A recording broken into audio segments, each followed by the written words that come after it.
stories.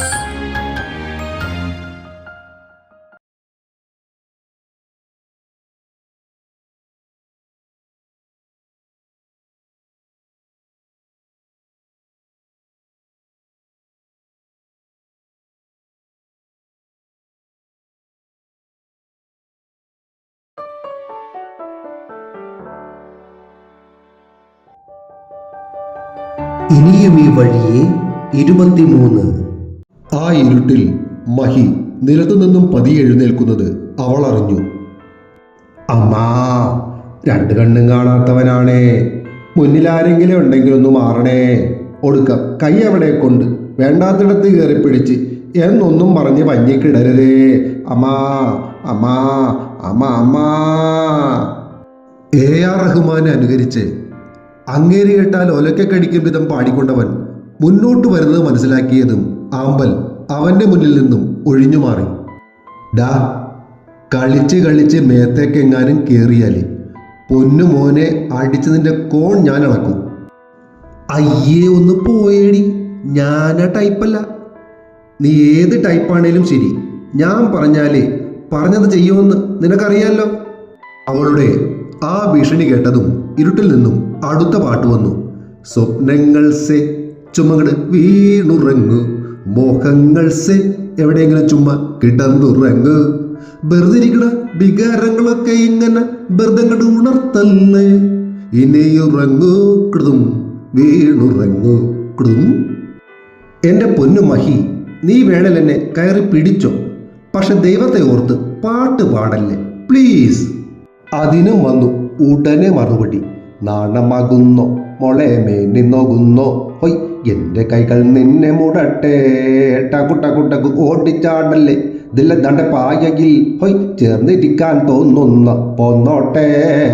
അവസാന വരിയിൽ അവന്റെ ആവശ്യാനുസരണം മാറ്റം വരുത്തിയുള്ള പാട്ട് കേട്ടതും ഇരുട്ടിൽ നിന്നും അവന് നേരെ എന്തോ ഒന്ന് പറന്നു വന്നു. അയ്യുൻ്റമ്മേ!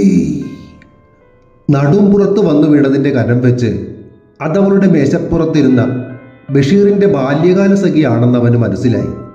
എന്തോ നാടാ, പിന്നെയും തുടങ്ങിയോ? വാതിലിനപ്പുറം വെളിയിൽ നിന്നും താമരയുടെ ശബ്ദം കേട്ടതും അവൻ ആ വാതിലിന്റെ അടുത്തേക്ക് ചെന്നു. എന്തോന്നടിയൂളെ, ഭാര്യയും ഭർത്താവും കിടക്കുന്ന വാതിലിന് മുന്നിൽ വന്ന് ഒളിഞ്ഞു നിൽക്കുന്നു. കുറച്ചു നേരം കൂടി നിൽക്കട്ടാ, വേറെയും ചില ശബ്ദങ്ങൾ കേൾപ്പിച്ചു തരാം. അയ്യേ, ഈ ചെക്കൻ്റെ ഒരു കാര്യം, ഒന്ന് പോയടാ. ഞാനിതുവഴി പോയപ്പോ നിന്റെ കാറിക്കുവൽ കേട്ടിട്ട് പറഞ്ഞതാ. അപ്പുറത്തു നിന്നും അകന്നു പോകുന്ന താമരയുടെ ശബ്ദം. അവൻ തപ്പിത്തടഞ്ഞ് തിരികെ കട്ടിലിൽ വന്നിരുന്നപ്പോൾ അവൾ ഒന്നുകൂടി ഒതുങ്ങിയിരുന്നു. എറ്റുസ്മി, ബാല്യകാല സഖിയല്ലേ? എന്തോന്ന്? അവൻ ഉദ്ദേശിച്ചത് എന്താണെന്ന് അവൾക്ക് മനസ്സിലായില്ല. എടി, നീ എന്നെ എറിഞ്ഞത് ബാല്യകാല സഖി വെച്ചല്ലേന്ന്. ഓ സോറി, വേറൊന്നും കയ്യിൽ കിട്ടിയില്ലടാ, അതുകൊണ്ടാട്ടോ. ഓ സാരമില്ല മണിക്കുട്ടിയെ, എനിക്ക് വേദനിച്ചില്ലാട്ടോ. അവൻ അവളെ ആശ്വസിപ്പിച്ചു.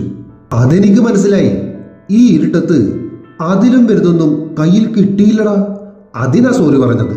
ഈശ്വര, ഇൻവെർട്ടർ വാങ്ങാതിരുന്നത് എത്ര നന്നായി. ചിലപ്പോഴൊക്കെ ഒന്നും ചെയ്യാതിരിക്കുന്നതും നല്ലതാ. 5 സ്റ്റാറിന്റെ പരസ്യത്തിലെ വാചകങ്ങൾ ഓർത്തുകൊണ്ടവൻ കിടക്കയിലേക്ക് കമിഴ്ന്നു കിടന്നു.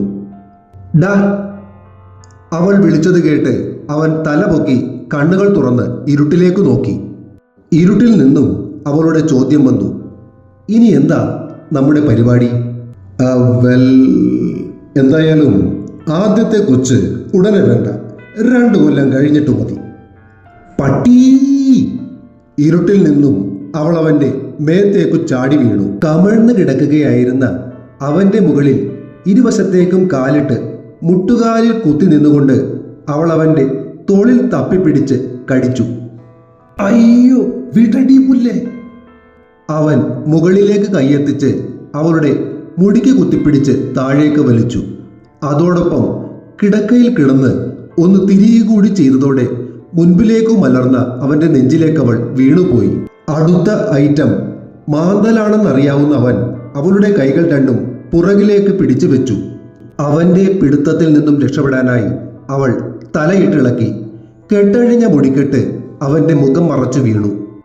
ശരീരത്തിന് മുകളിൽ അമരുന്ന മാർദ്ദവവും കെട്ടഴിഞ്ഞുലയുന്ന മുടികളുടെ സൗരഭ്യവും അവനെ മറ്റൊരു ലോകത്തേക്ക് എത്തിച്ചു. നിയന്ത്രണത്തിന്റെ അതിരുകൾ ഭേദിച്ച് അവന്റെ ശരീരം ഉണരുന്നതറിഞ്ഞ അവൾ കുതറി മാറാൻ ശ്രമിച്ചു. പക്ഷേ അവന്റെ കരുത്തുറ്റ പിടിയിൽ അവൾ നിസ്സഹായയായിരുന്നു.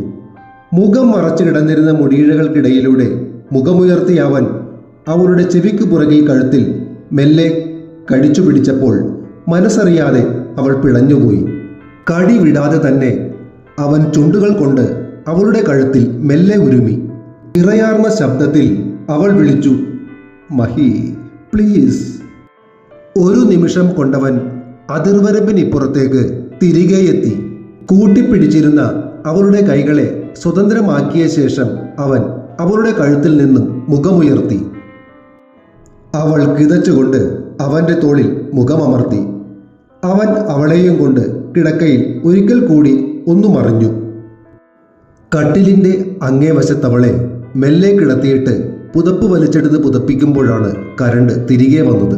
അവളുടെ കണ്ണുകൾ നിറഞ്ഞിരിക്കുന്നത് കണ്ട് അവൻ ചോദ്യഭാവത്തിൽ പുരികങ്ങൾ ഉയർത്തി. ഒന്നുമില്ലെന്നവൾ തലയാട്ടി. കണ്ണൊന്നു ചിമ്മിയപ്പോൾ പുറത്തേക്കു ചാലിട്ടൊഴുകിയ മിഴിനീരിനെ ചൂണ്ടുവിരലാൽ തുടച്ചു മാറ്റിയിട്ടവൻ ചോദിച്ചു, എന്തോന്നിനാടി കിടന്നു മോങ്ങുന്നേ? എനിക്കിഷ്ടമുണ്ടായിട്ട് നീ പോടാ. അവൾ കെറുവിച്ചു.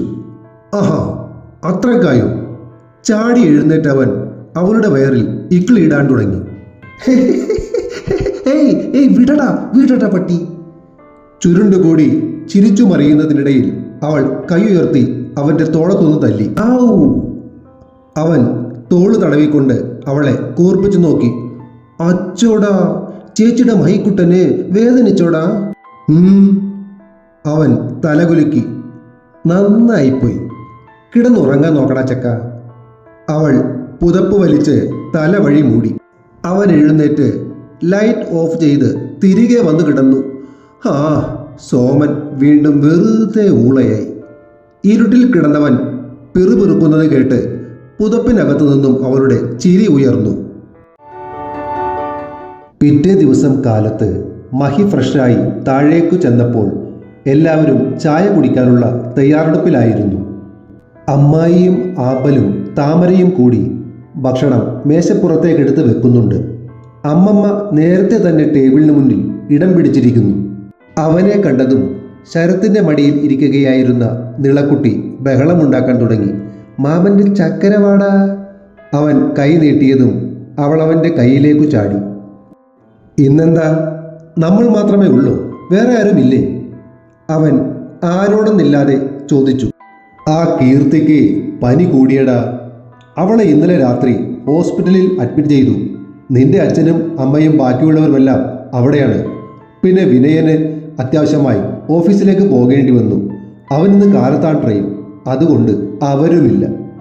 ശരത് പറഞ്ഞു നിർത്തി. അയ്യോടാ, എന്നിട്ട് നിങ്ങളെന്താ രാത്രി പറയാതിരുന്നേ? ഇന്ന് കാലത്താ ഞങ്ങളും കാര്യം അറിഞ്ഞത്. ഞാനെന്നാലേ ആമ്പുവിനെയും കൂട്ടി ഒന്ന് ഹോസ്പിറ്റലിൽ പോയിട്ട് വന്നാലോ മാവാ? മഹി ചോദിച്ചു. വേണ്ട വേണ്ട, കല്യാണം കഴിഞ്ഞ് ആദ്യമായിട്ട് ഹോസ്പിറ്റലിലേക്കൊന്നും പോകണ്ട. ഇന്ന് ഉച്ചയ്ക്ക് രണ്ടുപേരും കൂടി ആദ്യം കൈതാരത്ത് പോയി ഭക്ഷണം കഴിക്കും, എന്നിട്ട് വൈകുന്നേരം ഹോസ്പിറ്റലിലേക്ക് പോയാൽ മതി. വായിച്ചു കൊണ്ടിരുന്ന പേപ്പർ മടക്കി എഴുന്നേൽക്കുന്നതിനിടയിൽ അമ്മാവൻ പറഞ്ഞു. എല്ലാവരും വന്നേ, ഇനി ചായ കുടിച്ചിട്ട് സംസാരിക്കാം. അമ്മായി വിളിച്ചു പറഞ്ഞതോടെ അവർ ഡൈനിങ് ടേബിളിന്റെ അടുത്തേക്കു നീങ്ങി. എടാ മഹി. ഇടിയപ്പവും മുട്ടക്കറിയും കഴിച്ചുകൊണ്ടിരിക്കുന്നതിനിടയിൽ അമ്മമ്മ വിളിച്ചത് കേട്ട് അവൻ മുഖമുയർത്തി നോക്കി. കല്യാണം കഴിഞ്ഞിട്ട് നിങ്ങൾ ഹണിമൂൺ ട്രിപ്പൊന്നും പ്ലാൻ ചെയ്തില്ലേ? അമ്മമ്മയുടെ ചോദ്യം കേട്ട് വായിലേക്ക് വെച്ച മുട്ടയും കടിച്ചു പിടിച്ചുകൊണ്ട് അവൻ ആമ്പലിനെ നോക്കി. അമ്മമ്മ ഇനി പുതിയ വല്ല ഏടാകുടവും ഒപ്പിക്കാനുള്ള പുറപ്പാടാണോ എന്ന മട്ടിൽ അമ്മാവൻ തല ഉയർത്തി നോക്കുന്നത് അവൻ കണ്ടു. അച്ചമ്മയുടെ പുതിയ പ്ലാൻ എന്താണെന്ന ഭാവത്തിൽ ആമ്പലും മുഖമുയർത്തി നോക്കി. നിങ്ങളൊരു ട്രിപ്പ് പ്ലാൻ ചെയ്തു, ഫുൾ ചെലവ് എൻ്റെ വക. അമ്മമ്മ ഓഫർ ഇട്ടു. ആഹാ, അടിപൊളി. ആൻഡമാൻ ദ്വീപിലേക്ക് തന്നെ ആയാലോ അമ്മമ്മേ? ഉത്സാഹത്തോടെ മഹി ചോദിച്ചു. ഓ, അത്രയ്ക്ക് അങ്ങാട് ആർഭാടം വേണ്ട മോന്. വല്ല കൊടൈക്കനാലോ വയനാടോ ഊട്ടിയോ ഒക്കെ മതി. അച്ചമ്മ ആള് കൊള്ളാലോ. ഞങ്ങളുടെ കല്യാണം കഴിഞ്ഞപ്പോൾ ഇതുപോലുള്ള ഓഫറുകളൊന്നും കണ്ടില്ല. താമി പരിഭവിച്ചു. നീ കിടന്ന് കരയണ്ട എൻ്റെ താമിയെ. എൻ്റെ എല്ലാ കൊച്ചുമക്കൾക്കും ഉണ്ട് ഈ ഓഫർ, അതുപോലെ. അവൾക്ക് സന്തോഷമായി. യെസ്, അത് മതി.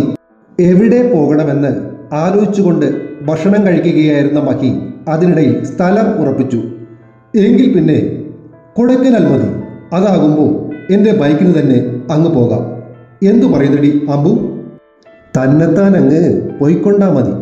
അവൻ്റെ ഒരു ഹണിമൂൺ ട്രിപ്പ്. അവൾ മുഖം കയറ്റിപ്പിടിച്ചു. രക്ഷയില്ലെന്നു മനസ്സിലായ മഹി മുട്ടയും അപ്പവും കൂടി വായിലിട്ട് ചവച്ചുകൊണ്ട് അമ്മമ്മയെ ദൈന്യതയോടെ നോക്കി.